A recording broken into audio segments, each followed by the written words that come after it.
Hello, I am super excited to welcome you all to this wonderful and second episode of Unleashed with Sharon. Today we're discussing a topic that is so near and dear to my heart. So I invite you to sit back and relax as we get into it.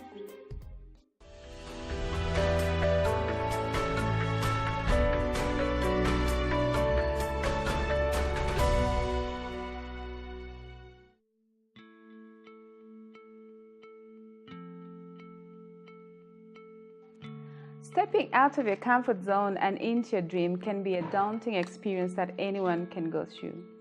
Now, a dream can be anything. It can be your idea of learning how to drive a car, flying for the first time, or quitting that job so that you can take care of your personal business. It can also be your desire to attain financial freedom, or your idea of conquering, cultivating, and nurturing your God-given talent.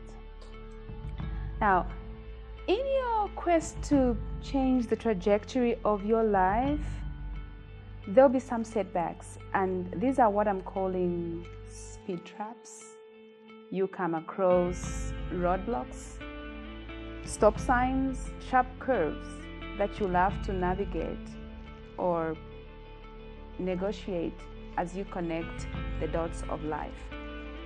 I'd like you to get a piece of paper and a pen or even a notebook so that you can jot down some points, because I got 3 points that I would like to share with you.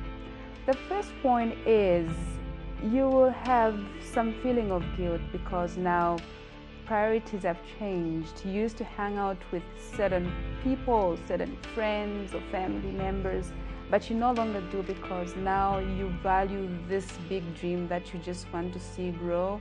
So you spend less time with them, and sometimes they will just come to you and say, you no longer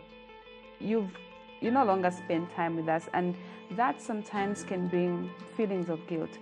But what I'm saying is this, that do not pay attention, because if you love this particular dream that you want to nurture, you don't have to feel bad. You just need to see it grow. And the next point that I want to share with you is that sometimes there'll also be feelings of embarrassment. Embarrassment in the sense that you're gonna fail, because failure is part of this huge dream. You're gonna fail so many times, but you don't need to give up. You need to think about why you started in the first place. The next and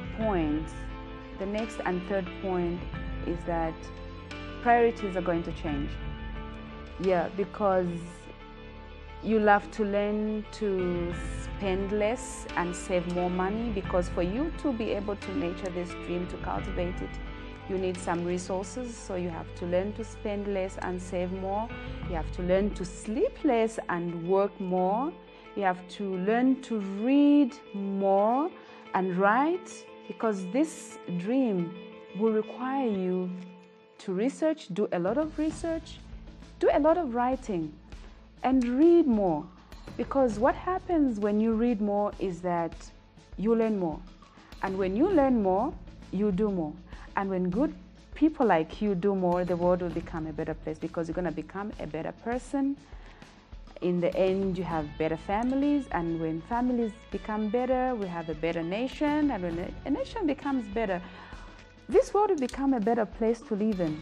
I am saddened by what some people say. A good number of people, you hear them say stuff like, I want to start school next year. God willing, I'll be able to enroll. Or I want to learn how to drive. Or I want that project to take off. God willing, God willing, God willing. And I'm saying, honey, God is always willing. And I like what one great preacher once said in one of his books, Bishop T.D. Jakes. He said, people are spending time asking God to give them a chair, asking God to give them a table. But God, in all the years that He has been God, He's never made a chair. He's never made a table. God is in the business of making trees. So He will give you raw material. It's your responsibility to come up with a finished product. So whether you will be able to do this thing or not is entirely up to you. And I've spent a good number of years, or should I say I've spent so much time with great thinkers, and they all have the same thing in common. They all say, if you can think it, if you can imagine it, you can create it. But whether you create it or not is entirely up to you. So I want you to give up certain things. There are three C's that I want you to give up.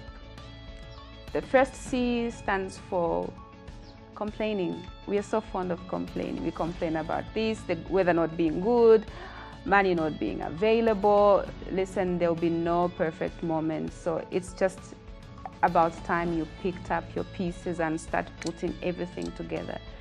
When you complain, you sound so disrespectful to your maker, because you can look around and there's definitely something that you can find to do. The next C is complacency. We all just want to be okay. We all just want to be in a place where things are just perfect, but there will be no perfect moments. So complacency should not be a thing to talk about in your life. And the third and last C that I want to talk about is competition. We want to compete what we have with what the other person has, but we have no idea what they have been through. So when you begin to compete with another person, you are trying to tell your maker that he made a mistake, but God never makes mistakes. He's given us our abilities, our capabilities, according to what we can handle. So what you've been given is the best for you.